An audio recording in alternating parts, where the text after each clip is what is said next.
вече са премахнати. Ние оказваме постоянен натиск върху общините, в това число Столична община, за премахване на лицензионни и разрешителни режими за малки търговци, услуги и т.н., които са извън закона по същество. И това е бреме реално върху икономиката, върху малкия бизнес. Ние предприехме една много важна стъпка, благодарение отново на разумна финансова политика, която ни натрупа резерв, безпрецедентен в съвременната история на България, да подпомогнем кредитирането. Още нищо не се говори за кредитирането. 500 милиона лева са отпуснати чрез Българската банка за развитие, която беше учредена миналата година за подкрепа на малки и среден бизнес. Вече десетки предприятия пазят работни места, защото се вълнуват, защото има много предприятия на половин работен ден. Бях в едно предприятие, което произвежда детски играчки за шоколадови изделия за Италия. И те са на половин работен ден. И те могат да кандидатстват в рамките на Националния план за заетост, на българското правителство, за доплащане на работните заплати на жените, които работят там. Повечето са жени, до 120 лева от държавата. Но ако няма тези постъпления, как ще изпълним този социален ангажимент? Как ще помогнем на хората, които временно не могат да получат участника, защото няма пазари? Господин Орешарски. Аз обаче преди това ще помоля реплика от ГЕРБ и след това господин Орешарски. Ще добавим, както вече казахме, по 3 минути, когато изтекат тези 10. Слушаме ви екипа на ГЕРБ. Това, което е с конкретните стъпки, които ни предлагаме. Друга да въведем минимален необлагаем минимум в размер на една минимална работна заплата. Този доход ще остане на разположение на хората, които плащат този данък. Друга стъпка и мярка е възстановяването на акциза на земеделските производители за извършваните от тях агротехнически мероприятия да става не на полугодие, както сега, а на месец. Същевременно всичко това, действително господин Орешарски е прав да се съмнява, че възможно ли е това да бъде изпълнено? Да, възможно е. Това може да стане с засилване контрола по събираемостта на публичните приходи. Разработили сме програма за превенция за финансовите престъпления.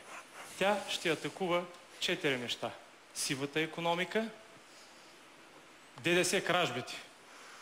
Предполагам, че никого няма да шокирам с това естествено по занятие да стане.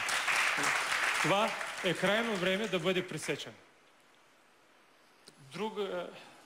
Другото, което с тази програма ще бъде осветлено, това е избягване на неплащането на данъци, съответно ДДС и ЗКПО и прането на пари.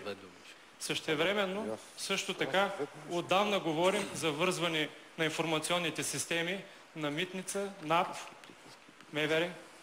Мисля, че е крайно време това да се случи. Това също ще даде своите резултати. И искам да уверя, че всичко това може да се случи, тъй като в тези структури има достатъчно добре подготвени хора.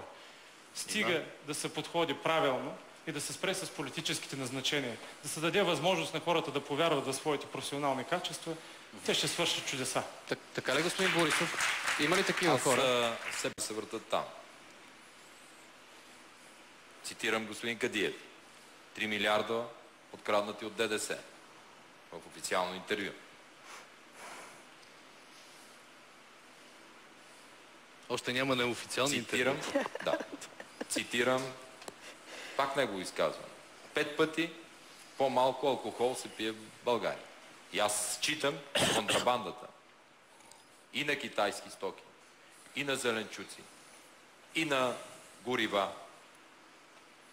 Безмитните магазини, които работиха близо 2 години и половина, 3, преди да се затворят. 10 години преди това. И 10, разбира се, преди това. По време на... По времето на когато е бил друг премиер. Сега говорим от други позиции. И знаете, че те не се затварят от главния секретар, ако това, което искате да кажете, се затварят с решение на финансовия министър и премиера. Така че вашия коалиционен партньор... На парламента. Да, когато седнете с царя, го пита коалиционен партньор. По негово време се развихте. Все пак Мисля, че в личен план имаме уважението си и никога не сме изкривявали думите си.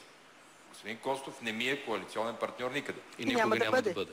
Така че, моля ви, нека говорим за реалностите, защото постепенно можем да стигнем и до други коалиционни партньори. Сега, нека да не спекулираме. Да чуваме министър Орешарски. Затова аз, когато говорим къде са допълнителните приходи, включително преди година и половина или две, съм предлагал на премиера да направим една кръгла маса